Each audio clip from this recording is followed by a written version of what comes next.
ఇప్పటికీ కంపా ప్రవాహం ఎక్కడ కనపడుతుందో తెలుసా మీకు? కంపా నదిని చూడాలి అంటే ఏకాంబరేశ్వర క్షేత్రం లోపలికి వెళ్ళిపోయి శివలింగం ఉన్నటువంటి ప్రాంతంలో మీరు ఆ ప్రాకారంలో, అంటే మహిషాసుర మర్దని అమ్మవారు ఉంటుంది, మహిషాసుర మర్దని అమ్మవారి పక్క నుంచి మీరు ప్రదక్షిణం చేసి వెడుతుంటే నాయనార్లు శివలింగాలు అన్నీ కనపడతాయి. ఆ ప్రాంతంలో ప్రదక్షిణం చేసి వెడుతుంటే ఊంజల్ మంటపం ఉంటుంది వెనకాల, దానికి పక్కనున్న స్తంభం మీద రతీమన్మధులు చిలుకల మీద కూర్చుని ఉంటారు. అది దాటి కొంచెం ముందుకెడితే ఏకాంబరేశ్వరుడు ఆ మామిడి చెట్టు ఉంటుంది, మామిడి చెట్టు కింద కళ్యాణమూర్తులు ఉంటారు. పరమశివుడు ఇలా కూర్చుంటే పార్వతీదేవి ఇటు తిరిగి కూర్చుని ఉంటుంది ఒళ్ళో సుబ్రహ్మణ్యుడిని పెట్టుకుని.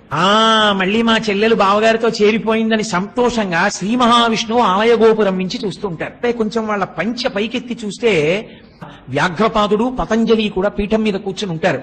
అక్కడ మీరు ప్రదక్షిణం చేసేటప్పుడు జాగ్రత్తగా మీరు గమనిస్తే, లేకపోతే తెలియదు, అన్నాల్లోంచి కొంచెం నీళ్లు బుడుబుడు బుడుబుడు బుడుబుడు బుడుబుడు చప్పుడు వస్తూ మీరు కొంచెం